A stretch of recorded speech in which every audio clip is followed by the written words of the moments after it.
자, 신약성경 5분 요약에 오신 여러분을 환영합니다. 오늘은 누가복음을 살펴보겠습니다. 누가복음은 20장까지 되어 있는데요. 지금부터 1장에서 2장 내용을 살펴보도록 하겠습니다. 가브리엘 천사가 마리아에게 찾아와서 예수님을 잉태할 것이라는 예언을 하게 됩니다. 마리아는 이에 순종하게 되죠. 마리아는 사가랴의 아내인 친족 엘리사벳에게 문안하러 가서 예언을 듣게 됩니다. 마리아는 놀라운 가운데 하나님을 찬양하는 모습을 보이게 됩니다. 엘리사벳이 요한을 출산하자 사가랴가 성령의 충만함을 입어서 요한에 대해서 예언하게 됩니다. 요한은 선지자로 서는 날까지 빈들에 머물게 되죠. 요셉과 만삭의 몸인 마리아는 나사렛에서 베들레헴까지 먼 길을 올라가야 했습니다. 이 당시 로마 제국의 황제가 제국 전체에 호적을 시행하라고 명령했기 때문입니다. 힘들게 베들레헴에 도착한 마리아는 마구간에서 예수님을 낳게 되죠. 예수님께서 나신 지 8일이 되자 마리아와 요셉은 율법대로 예루살렘에서 정결 예식을 행하고 나사렛으로 향하게 됩니다. 마리아와 요셉은 해마다 6월절이 되면 예루살렘을 방문했는데요. 누가복음에는 예수님께서 12살이 되셨을 때 6월절을 지키기 위해 예루살렘에 가신 일이 기록되어져 있습니다. 예수님께서는 열심히 율법 지식을 쌓으셨고 자라면서 지혜가 부쩍부쩍 자라나게 되시는 모습을 보이게 됩니다. 누가복음 3장에서 4장 내용을 살펴보도록 하겠습니다. 예수님의 사역이 시작되기 전 로마의 두 번째 황제인 티베리우스 통치 15년째 세례 요한의 사역이 시작됩니다. 세례 요한은 백성들에게 회개를 촉구하고 물로 세례를 베풀어주며 예수님께서 오실 길을 예비하게 됩니다. 분봉왕 헤롯의 잘못을 지적했다는 이유로 요한은 옥에 갇히게 되죠. 당시 사람들은 세례 요한을 선지자로 생각하였습니다. 예수님이 공생애를 시작하시는 시점에서 마귀의 시험을 받게 되시는데요. 예수님은 율법과 선지자의 말씀으로 그 시험을 물리치십니다. 많은 사람이 예수님을 칭송했지만 예수님께서 자라시던 나사렛에서는 예수님을 배척하는 그러한 모습을 보이게 됩니다. 예수님이 가버나움에 내려오셔서 사람들을 가르치시고 또한 귀신 들린 사람들을 고치시고 또한 시몬의 장모도 고쳐주십니다. 낮에는 말씀을 가르치시고 밤에는 병자들에게 손을 얹어 병을 고쳐주시는 모습을 보이시죠.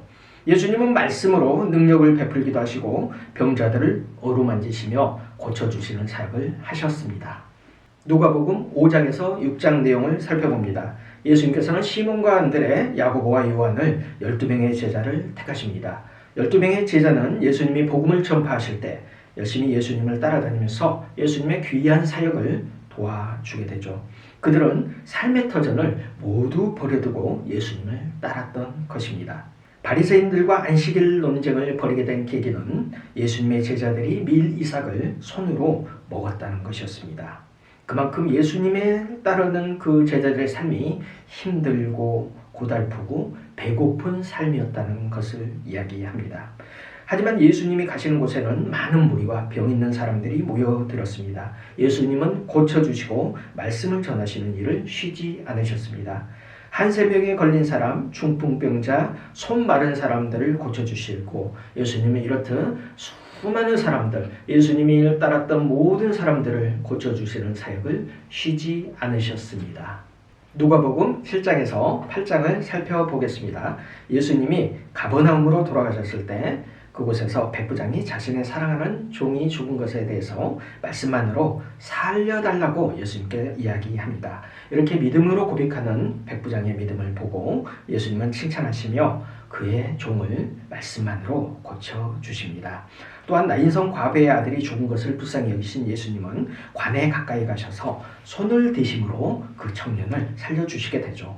어느 날 시몬이라는 바리새인이 예수님을 초대했을 때 죄를 지은 한 여자가 예수님께 나와서 울며 예수님의 발에 입을 맞추며 향유를 부었습니다. 그러자 이렇게 죄인인 여자를 가까이 하는 예수님을 본 시몬은 예수님께 대해서 못마땅하게 여기게 됩니다. 예수님은 빚을 탕감받은 자의 비유를 통해서 큰 죄를 용서받은 자일수록 하나님을 더 사랑한다는 가르침을 주시게 되죠. 예수님은 각 성과 마을을 두루 돌아다니시며 복음을 전하시고 또 수많은 병자를 고쳐주시면서 하나님 나라를 가르치십니다. 누구든지 하나님 앞에 나아갈 수 있도록 길을 열어주셨던 것이 누가복음 9장에서 10장을 살펴보겠습니다. 12제자 부르신 예수님은 그들에게 귀신을 물리치고 병을 고치는 능력과 권위를 주십니다. 제자들은 여러 마을을 돌아다니면서 복음을 전하는 사역을 하죠. 예수님이 가시는 곳만 많은 무리가 예수님을 따르게 됩니다. 베세다까지 따라온 무리들에게 예수님은 오병이어의 기적을 베풀어서 그들을 먹이시는 기적을 보이십니다. 제자들에게 십자가 사역을 감당하실 것을 미리 말씀하시고 베드로, 야고보, 요한을 데리고 산에 오르셔서 변화된 모습을 보이기도 하시죠. 누가 크냐는 논쟁을 벌이는 제자들에게 가장 작은 자가 크다는 말씀으로 교훈하기도 하십니다. 또한 한 율법 교사가 내가 무엇을 하여야 영생을 얻으리까? 라고 예수님께 묻자 예수님은 율법에 무엇이라 기록되었으며 네가 어떻게 읽느냐? 라고 반문하십니다. 그러자 율법교사는 주 너의 하나님을 사랑하고 또한 네 이웃을 네 자신과 같이 사랑하라 하였나이다 이렇게 고백합니다. 그 말을 들은 예수님께서는 이를 행하라 그러면 네가 살리라 라고 짧게 말씀하시는 걸 교훈하십니다. 오늘 우리는 누가복음 1장에서 10장까지 살펴보았습니다. 우리는 예수님의 가르침을 기억해야 합니다. 네 이웃을 네 자신과 같이 사랑하라는 그 예수님의 말씀을 기억하면서 우리는 살아가야 할 것입니다. 다음 시간에 또 만나요. 안녕.